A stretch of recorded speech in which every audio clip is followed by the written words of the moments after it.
Asgard Stories by Mary H. Foster and Mabel H. Cummings. Skadi. While Iduna's friends were still crowding about her, all joyful and glad at getting her home again, they spied someone afar off coming toward Asgard. As the figure drew nearer, they saw it was Skadi, the tall daughter of the frost giant Thiassi, who had chased Iduna. She was dressed all in white fur and carried a shining hunting spear and arrows. Slung over her shoulder were snowshoes and skates, for Skadi had come from her mountain home in the icy north. Very angry about the loss of her father, she had come to ask the Ægir why they had been so cruel to him. Father Odin spoke kindly to her, saying, "We will do honor to your father by putting his eyes in the sky, where they will always shine as two bright stars, and the people in Midgard will remember Thiassi whenever they look up at night and see the two twinkling lights. Besides this, we will also give you gold and silver." But Skadi, thinking money could never repay her for the loss of her father, was still angry. Loki looked at her stern face, and he said to himself, "If we can only make Skadi laugh, she will be more ready to agree to the plan." And he began to think of some way to amuse her. Taking a long cord, he tied it to a goat. It was an invisible cord, which no one could see, and Loki himself held the other end of it. Then he began to dance and caper about, and the goat had to do just what Loki did. It was really such a funny sight that all the gods shouted with laughter, and even poor, sorrowful Skadi had to smile. When the Ægir saw this, they proposed another plan. Skadi might choose one of the gods for her husband, but she must choose from seeing only his bare feet.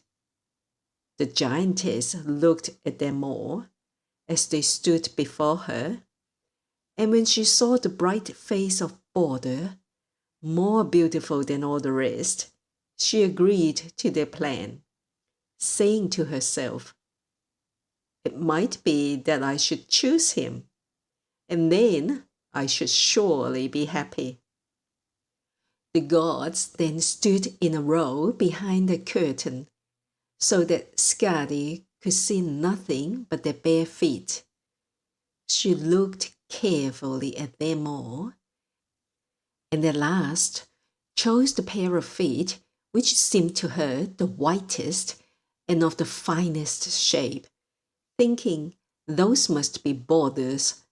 But when the curtain was taken away, she was surprised and sorry to find she had chosen Njord, the god of the seashore. The wedding took place at Asgard, and when the feasting was over, Skadi and Njord went to dwell in his home by the sea. At first, they were very happy, for Njord was kind to his giant bride. But how could you expect one of the Ægir to live happily very long with a frost giantess for his wife? Skadi did not like the roar of the waves, and hated the cries of the seagulls and the murmur of gentle summer winds. She longed for her frozen home, far away in the north, amid ice and snow. And so they finally agreed that, for 9 months of the year, Njord would live with Skadi among her snowy mountains, where she found happiness in hunting over the white hills and valleys on her snowshoes, with her hunting dogs at her side, or skating on the icebound rivers and lakes. Then, for the 3 short months of summer, Skadi must live with Njord in his palace by the sea, while he calmed the stormy ocean waves and helped the busy fishermen to have good sailing for their boats. Njord loved to wander along the shore, his jacket trimmed with a fringe of lovely seaweeds, and his belt made of the prettiest shells on the beach, with the friendly little sandpipers running before him, and beautiful gulls and other seabirds sailing in the air above his head.